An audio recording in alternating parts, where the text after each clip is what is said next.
The first thing to understand in any game is how to read what the game is visually telling the player, and to that end, we're starting with the heads-up display, or HUD.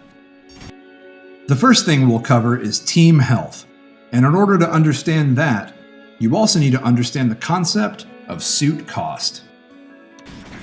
Team health should be considered a budget, as each death equals the loss of that budget's reserves in order to facilitate the respawn of the unit that was lost. Picture this. When you lose a suit, you have to literally buy a new one using the amount in the team's budget, and each suit has an assigned cost that goes against that budget. Cost is subtracted on death. Costs are separated into 4 tiers: 200, 300, 400, and 500. Team health is 1000 by default, and the first team to reach 0 loses. Let's say you started a match with 2 suits. You choose a 300-point suit, and your partner chooses a 500-point suit. The match begins, and you're shot down quickly. 300 points are subtracted from the 1000-point budget, leaving the team with 700 points with which to recover further respawn costs. Again, the first team to reach 0 loses. On top of this, there's a state known as cost over, which is dangerous. This happens when the budget doesn't have enough budget to afford a full respawn, and places the returning suit in an extremely disadvantageous position, both for themselves as well as their team. For instance, if the team's current health is 600 points, and a 500-point suit is shot down, 500 points are subtracted on that suit's death, leaving 100 points in the budget. When that suit respawns, it only has 1/5 of its health due to having 1/5 of the required cost of respawn. This creates a situation where a suit comes back at massive risk, and that suit will become the new easy meat target for the opposing side, because it came back into play with a mere 20% health. Once that suit is destroyed, the match is over and the win is secured. This creates calculated prioritization of suits of certain costs, since a smart team can attempt to force low health respawns due to cost over, thus making easier wins in the process. Now that you know the relationship between cost and team health, let's dig deeper into the idea of cost and what that signifies for each tier of suit. 200-point suits are your typical glass cannons, capable of doing tons of damage, usually capable of moving pretty quickly, but their boost reserves are limited and their durability is practically non-existent due to having low health. The upside to this is that they make for great rear echelon units in the hands of people who know how to evade with precise movements, but they tend to be a suicidal choice for all except the most seasoned players. 300-point suits are a little stronger than the preceding tier, and they tend to be the most common pick, as they combine great functionality without incurring a lot of cost-based risk. My personal favorite in Gundam Versus is the Goof Custom from the 8th MS team, and it's a 300-point fighting type capable of dealing nasty amounts of damage. That said, it can't take too many hits, so its mobility options and speed are very robust to counter that. 300s tend to be very effective suits. 400-point suits tend to be more well-rounded at the cost of not being obviously great at any one thing, or they're absolute beasts in one aspect while maintaining a moderate degree of capability in other areas. The RX-78 is a shining example of the former, as it does everything well and has a tool for any situation, but it isn't blatantly overpowered in any one category.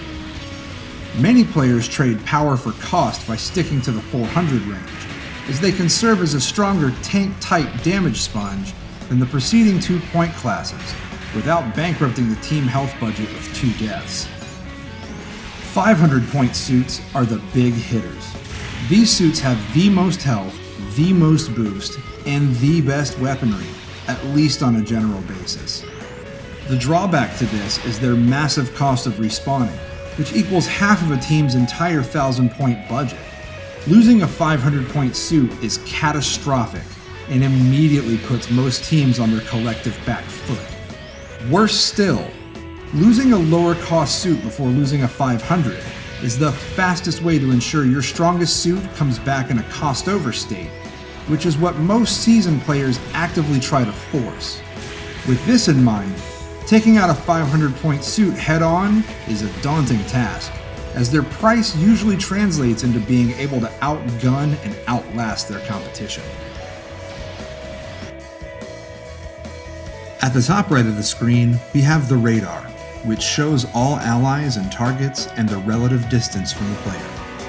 When targeting an enemy, a lock-on reticle will appear over them in one of two colors, green or red. When the green lock is shown, you are targeting the enemy, but shots are very unlikely to hit their mark unless the target remains absolutely still for an absurd amount of time.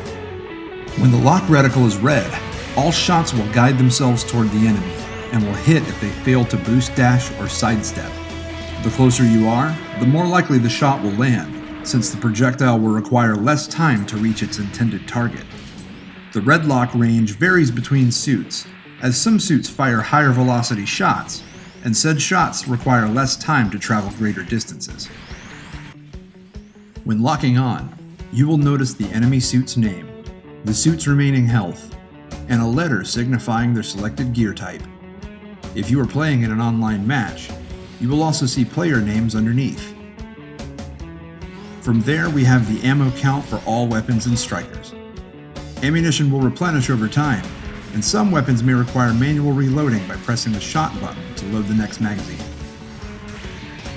Strikers vary in usage numbers and will not be replenished unless the player activates their gear or dies, as strikers are reloaded on respawn. On behalf of everyone at Basement Roadshow, I'd like to thank you for watching our player's guide on Gundam Versus. It was an incredible experience making it, and I hope it's been an incredible experience watching it, and I hope that I've been able to help out new players as well as retrain some of the old pros. I'd like to take this time to give a massive shout out to the one, the only, DAIKAIJU. They were cool enough to say it was okay for us to use their music in our video guide. They're one of the best bands I've ever heard, and I would really appreciate it if you took the time to click the links in the description and go check their music out. Go buy their albums on Bandcamp. They're super cool guys, they make great tunes, and they deserve every single ounce of your support. Also, follow the links in the description to check us out at our brand new website, basementroadshow.com. We're going to have tons of amazing content on there very shortly, with massive plans for what we're going to do in the future. Things are looking awesome. We are building a religion. For Basement Roadshow, I'm Grant Patterson, along with my partner in crime, Dano Waddell, and we're out of here 3 times faster than you.